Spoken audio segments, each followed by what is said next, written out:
แล้วเรื่องการเฮ็ดจังใดเนาะเขาจึงจะแมเนจเวียกเฮาให้เอิ้นว่าแมเนจได้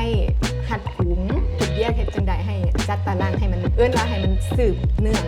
ถ้าหากว่าน้องอยากซื้อเปิดละ8นี่น้องต้องไปซื้ออยู่ไสแล้วมีวิธีแนะนำให้เขาเข้าไปซื้อได้บ่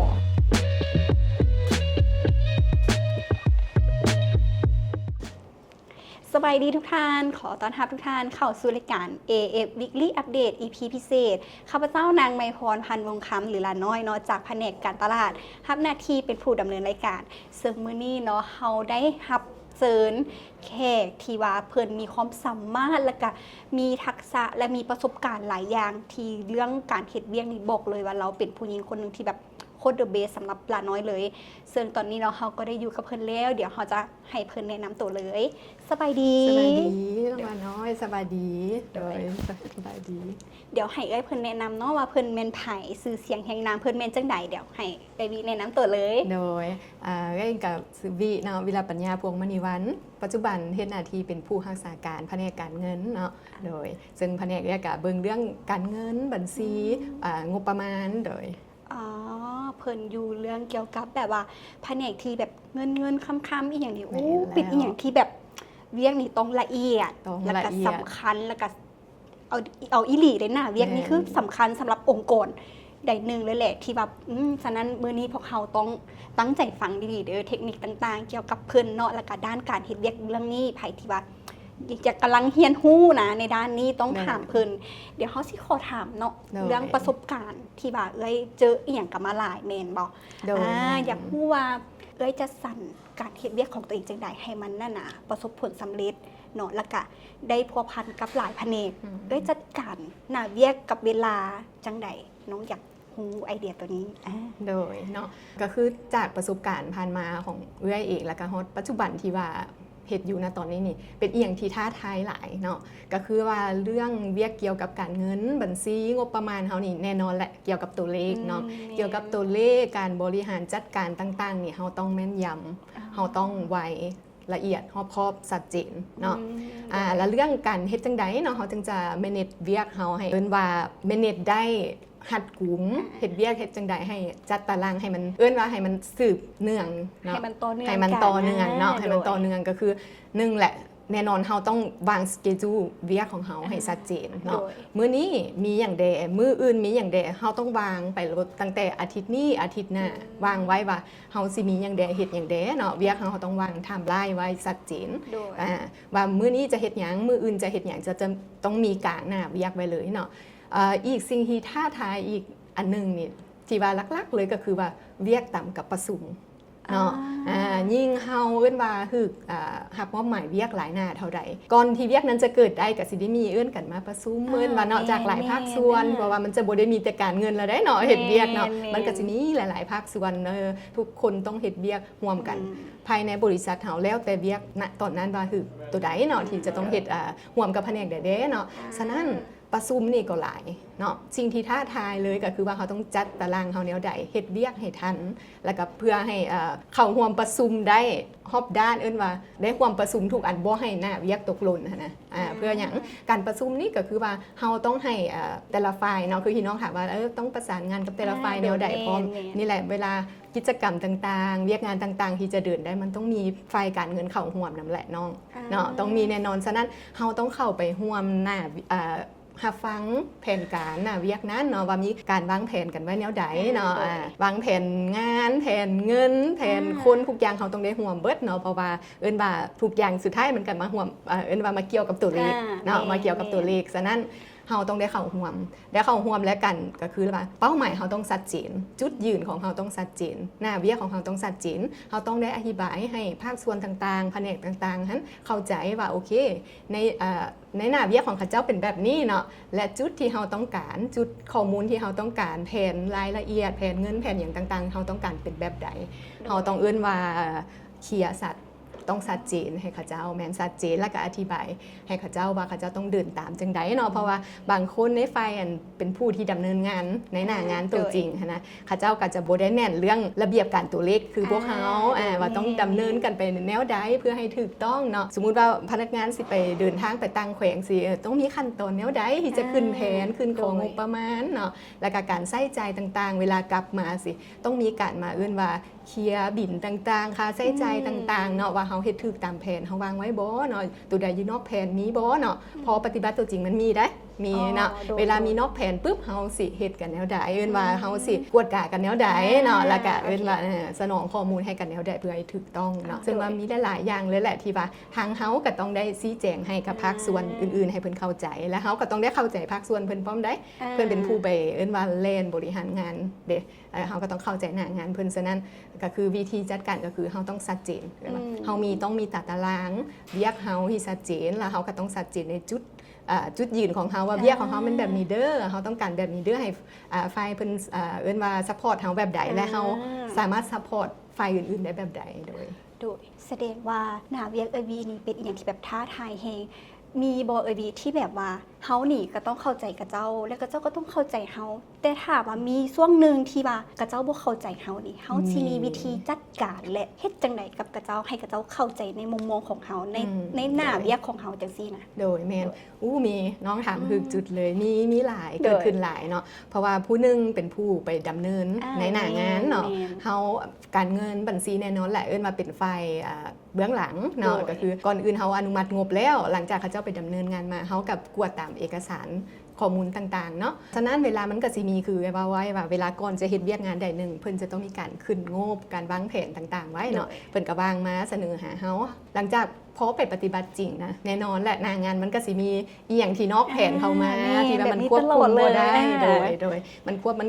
สิ่งที่เฮาบ่ได้วางแผนไว้มันเกิดขึ้นมาเนาะแล้วเวลาสมมุติมันเกิดขึ้นมาแน่นอนสมมุติว่าค่าใช้จ่ายค่าใช้จ่ายนอกแผนแหละที่เขาจะบ่ได้ขึ้นไว้หรืออันใดที่วางไว้แล้วแต่เกินงบเกินงบและทางเฮาเนาะในทางเฮาที่ว่าเป็นผู้ว่าผู้เบิ่งเรื่องตัวเลขเนาะผู้ควบคุมงบประมาณพวกเฮามีว่าระเบียบพวกเฮาเนาะมีระเบียบพวกเฮาที่วางไว้ซึ่งว่ามันก็ในมุมปฏิบัติตัวจริงมันก็มีบางอันที่ว่ามันนอกเหนือจากที่เฮาวางไว้หั่นแหละทางเพิ่นก็ว่าเฮานี่การเงินนี่ต้องเข้าใจเพิ่นเด้เนาะเห็นใจพวกเฮาเด้พวกเฮาเป็นผู้เฮ็ดเวียกได้สินะเป็นผู้เฮ็ดเวียกพวกเฮาก็ย้อนอยากให้เวียกแล้วก็เลยต้องเที่ยวเฮ็ดเนาะบางทีเฮาก็เพิ่นก็บ่ทันได้แจ้งเฮามาว่ามันสิมีนอกงบเข้ามาเด้อสินะแต่ว่าความจริงทางเฮาหันอยากให้เพิ่นแจ้งเฮาก่อนเด้สมมุติว่าสิมีมันอันนี้มันสิมีอันนอกงบประมาณเด้อนอกแผนมาเด้อสินะแจ้งเฮาก่อนเบื้องต้นอาจจะเป็นแบบประมาณว่ามันอาจจะเป็นแบบเวียกด่วนเนาะแต่ก็ต้องแจ้งเขาในนัดตอนนั้นเพื่อให้เขาฮู้หลังจากที่ว่าฮู้แล้วอาจจะยืนเอกสารมาน้ำหลังกันอย่างอุ่นใจเนาะแต่ว่าอันนี้ก็ต้องจะแบบว่าปุบปับมาเลยแม่นบ่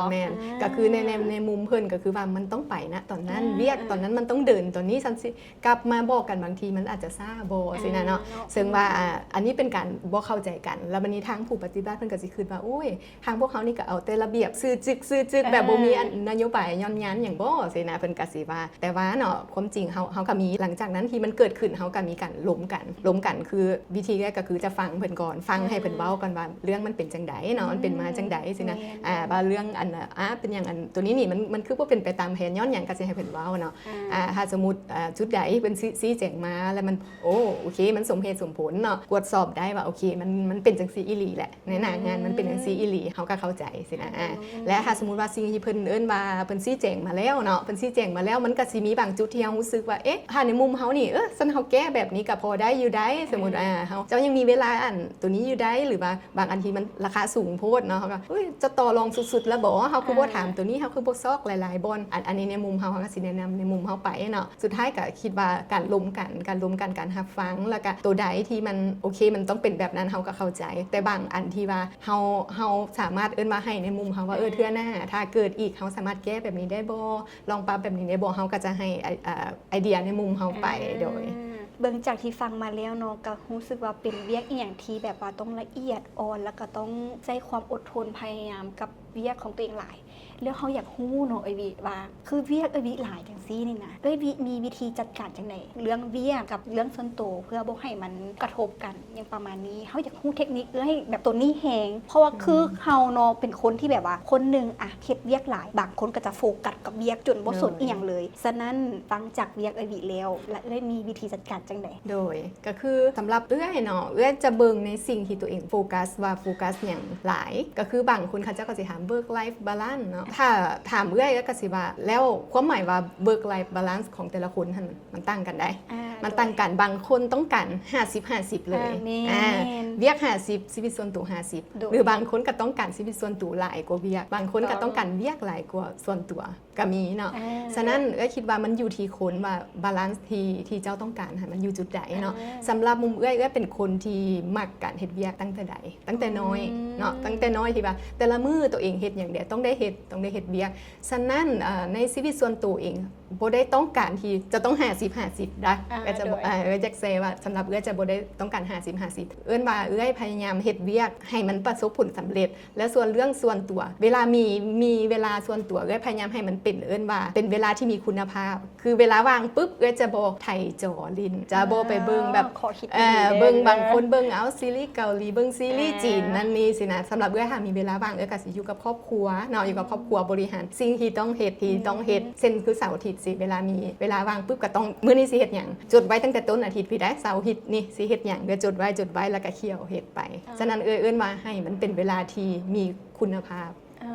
เป็น quality time กับ family สินะซึ่งว่าจะบ่เอาเวลาไปไถโจนั่นนี่ลินฉะนั้นถือว่าเฮิงว่าณตอนนี้ที่เฮ็ดเวียกก็ค่อนข้างหลายเนาะกับฮอตค่ำฮอตบ้านสิกับบ้านกับค่ำแล้วสิแต่ว่าก็ถือว่ามันก็บริหารได้จุดนี้ในสิ่งที่เฮาอยากเฮ็ดก็คือเสาร์อาทิตย์เกี่ยวเฮ็ดในสิ่งที่อยากเฮ็ดฉะนั้นสิ่งที่ตั้งเป้าณตอนนี้ก็คือเรื่องเวียกก็คืออยากให้มันว่าไปได้ดีที่สุดเนาะบริหารแนวใดให้เวียกเฮาประสบผลสำเร็จที่สุดนั่นน่ะเนาะโดยภาพรวมนำทีมเวลาเฮาmanageทีมแล้วเฮาสิเฮ็ดแนวใดพาทีมเฮาให้ทุกคนให้รู้สึกประสบผลสำเร็จว่าโฟกัสจุดนี้หลายก่อนส่วนชีวิตส่วนตัวบ่แม่นบ่โฟกัสเนาะกับโฟกัสแต่คือบอกแหละเวลามีเวลาปุ๊บจะเฮ็ดในสิ่งที่อยากเฮ็ดและต้องเฮ็ดให้มันแล้วก่อนจะบ่เสียเวลาบางคนก็ไถจอไถหยังไปนะเนาะแล้วมันเสียเวลาไปว่าบริหารเวลาให้มันมีค่าที่สุดมีคุณค่าที่สุดโดยรวมแล้วเนาะบีก็จะเป็นคนที่แบบว่าเราจะใส่ใจกับการเฮ็ดเวียกหลายแล้วก็ให้ความสำคัญกับเวียกแล้วมีอีกบ่ที่แบบว่าอันนี้เขาถามในนามเขาเองเด้อที่เขารู้สึกแบบเคยมีบ่คือบีจะเป็นคนที่แบบวางแผนไว้ล่วงหน้าเนาะคือวันเสาร์อาทิตย์จะเฮ็ดหยังแล้วมันจะมีจักมื้อนึงบ่ที่บีวางแผนแล้วว่าจะอยู่กับครอบครัวแต่บังเอิญมีเวียกด่วนเข้ามาในมื้อนั้นบีจัดการในณตอนนั้นจังได๋โดยอันนี้นี่ก็ถือว่าสิว่าโชคดีก็โชคดีที่ว่าครอบครัวก็เข้าใจครอบครัวจะเป็นว่าเป็นให้การตัดสินใจการบริหารชีวิตของไผมันได้เลยมีเวียกก็คือเอาเวียกเป็นหลักว่าครอบครัวเป็นแบบนี้มาแต่ใดนะสมมุติว่าโอเคเพิ่นเข้าใจเพราะว่าเวียกก็คือหน้าที่ของเฮาที่เฮาต้องเฮ็ดซึ่งเฮาก็แฮปปี้ที่จะเฮ็ดนะเพิ่นก็เห็นแหละครอบครัวก็เห็นว่าเฮาก็บ่ได้แบบรู้สึกแบบบ่เต็มใจหรือหยังเพิ่นเห็นเฮา enjoy เนาะ enjoy ในการเฮ็ดเวียกมีเวียกเฮาก็ไปโลดเฮาบ่เคยจมให้ครอบครัวได้ยินฉะนั้นครอบครัวก็เห็นเฮาแฮปปี้เพิ่นก็แฮปปี้แล้วก็ทุกคนก็มีหน้าที่ของไผมันแม่นแหละบางทีเฮาก็แผนไว้ว่าสิไปแต่มันมีเวียกด่วนเข้ามาสิก็ต้องได้บอกกันแล้วกันทุกคนก็มาเข้าใจคือสิว่าโชคดีก็โชคดีอยู่เนาะถือว่าโชคดีที่ว่าครอบครัวก็มาเป็นแบบนี้กันมาแต่ใดคือให้โฟกัสเวียกของไผของมันเป็นหลักแล้วเฮาก็เอาโอกาสหน้าไม่สินะสิประมาณนี้โดยจากที่น้องฟังมาแล้วรู้สึกว่าวีนะเป็นคนที่แบบว่าโชคดีแฮงครอบครัวก็ซัพพอร์ตและกันตัวเองก็แบบสามารถแบบเรื่องจะสรรหาเวียกของตัวเองได้ดีซึ่งเขาก็แบบเป็นหนึ่งในนั้นที่แบบรู้สึกโชคดีคือวีแฮงเนาะจากที่น้องฟังมาแล้วรู้สึกว่ากันยังมีบางเรื่องที่น้องกันยังเฮ็ดบ่ได้ถ้าหากว่ามื้อนึงเนาะน้องได้เป็นหัวหน้าคือวีก็อาจจะได้เอาเทคนิคดีๆของวีนี่มาปรับใช้ให้ตัวเองโดยวีตัวนี้จะเป็นการบริหารเวียกส่วนตัวของตัวเองเนาะแล้ววันนี้ก้าวเข้ามาสู่เวียกอีกบัดหนึ่งเนาะน้องอยากรู้ว่าคือเป็นแผนกที่ว่าแผนกใหญ่ว่าซีซันเนาะต้องได้ควบคุมหลายอย่างและต้องมีทีมงานหลายคนหลายรูปแบบมีทักษะที่แตกต่างกันไปน้องอยากรู้ว่า เอ้ยจัดการบริหารลูกทีมเอ้ยจังไหนเพื่อให้เฮ็ดตามเป้าหมายให้มันประสบผลสำเร็จโดยอันนี้นี่แหละเป็นสิ่งที่ท้าทายสุดๆในการเฮ็ดเวียกเนาะ โดย เพราะว่าการเฮ็ดเวียกนี่ซันเฮาเฮ็ดเองนี่เฮาก็ยังพยายามควบคุมตัวเองได้ง่ายเนาะได้ง่ายอยู่ว่าซันซาเฮาอยากเฮ็ดหยังหันน่ะเนาะอยากเฮ็ด1 2 3เฮาอยากเฮ็ดหยังเฮาสามารถวางแผนได้ค่ะเป็นเฮาเองเนาะแต่ในเมื่อเฮามาเป็นทีมและเฮาต้องเป็นผู้บริหารทีมเป็นอีหยังที่เอิ้นว่าท้าทายแห่งเนาะเพราะว่าแต่ละคนก็มีคาแรคเตอร์ที่แตกต่างกันเนาะความถนัดของคนแตกต่างกันนะบุคลิกภาพการเอิ้นว่า mindset ของแต่ละคนนั้นนี่แตกต่างกันซึ่งว่าเฮาต้องรู้วิธีการเดียวกับแต่ละคนที่แตกต่างกันได้บ่แม่นว่านี่เด้อวิเป็นแบบซี่ค่อยเป็นแบบซี่ค่อยอยากได้ตัวนี้ค่อยก็สิบอก1 2 3นำแต่ละคนคือกันเลยคืออยากได้ตัวนี้ก็สิเอิ้นผู้นี้มาบอก1 2 3อยากได้ตัวนี้บอกผู้นี้บอก1 2 3ค่อยอยากได้แบบนี้เด้อบ่สามารถเฮ็ดแบบนั้นได้เฮาต้องเบิ่งคนเนาะว่ามีวิธีการแนวใดกับผู้นี้เฮาจะเว้าแบบใดกับผู้นี้เฮาจะเดียวแบบใดเพื่อให้เขาเจ้าพร้อมที่จะไปนำเฮาเพื่อให้เขาเจ้าเห็นในเป้าหมายเดียวกันก็คือการบริหารทีมให้เฮ็ดจังใดให้ทีมเฮาประสบผลสำเร็จก็คือว่าเฮาต้องให้ทีมนะเห็นเป้าหมายเดียวกันก่อนเนื่องจากว่าแต่ละคนหันเอิ้นว่ามีหน้าที่ที่แตกต่างกันเนาะมีบทบาทที่แตกต่างกันบางคนเฮ็ดเบื้องไฟแนนซ์และไฟแนนซ์นี่ก็มีแตกต่างหน้าเวียกกันฉะนั้นเฮาจะเอิ้นว่าเอาแต่หน้าเวียกของบุคคลนั้นไปวัดเขาเจ้าว่าฉันเจ้าเฮ็ดตามหน้าเวียกเจ้าได้แล้วก็พอนี่ก็บ่ได้อีกสำหรับเอ้ยต้องเอาเป้าหมายของเวียกนั้นมันหยังผลสำเร็จของเวียกนั้นมันหยังเนาะแล้วให้ทีมทุกคนนั้นเห็นเป้าเดียวกันเห็นเป้าใหญ่ๆเดียวกันนำกันฉะนั้นเจ้าแต่ละคนนี่ mindset แตกต่างกันวิธีการเฮ็ดเวียกแตกต่างกันความช้าความไวแตกต่างกันแต่ถ้าทุกคนเห็นเป้าเดียวกันนะน้องเขาเจ้าจะมีวิธีเฮ็ดที่แตกต่างกันก็บ่เป็นหยังแต่ขอให้ไปถึงเป้าพร้อมกันและเป็นเป้าหมายอันเดียวกันบ่ให้ขัดกันแบบว่าต้องเอาแบบค่อยนะค่อยถนัดแบบนี้เนาะผู้นี้บ่เอาแบบนี้ถนัดค่อยถนัดแบบนี้บ่เป็นหยังเจ้าถนัดแบบนั้นเจ้าเฮ็ดแบบนั้นได้เนาะเจ้าถนัดแบบนี้เฮ็ดแบบนี้ได้แต่ทุกอย่างต้องบนพื้นฐานความถูกต้องโดยตามเอิ้นว่าระเบียบความถูกต้องและสิ่งที่มันควรจะเป็นแล้วให้มันเดินไปหากเจ้าเฮ็ดแบบนี้แล้วมันเดินไปถึงเป้าโอเคเฮ็ดแบบนี้แล้วมันเดินไปถึงเป้าโอเคแต่ว่าบนพื้นฐานความเข้าใจกันพร้อมว่าโอเคอันนี้เป็นวิธีค่อยเด้อเนาะค่อยบ่ได้บอกว่าวิธีเจ้าถูกวิธีค่อยผิดเนาะเฮาแชร์กันว่าค่อยเฮ็ดแบบนี้ค่อยเฮ็ดแบบนี้แต่บางคนถนัดคนละแบบก็บ่เป็นหยังแต่เอิ้นว่าให้เข้าใจกันเนาะบ่แม่นแต่บ่เป็นความว่าเฮ็ดไผเฮ็ดมันอีกได้มันเป็นอีหยังที่ซับซ้อนได้เรื่องบริหารคนที่ว่าเอิ้นว่ามีสไตล์แตกต่างกันเนาะบางคนกันเว้าว่ายังบ่คือกันเนาะเนาะบางคนเว้า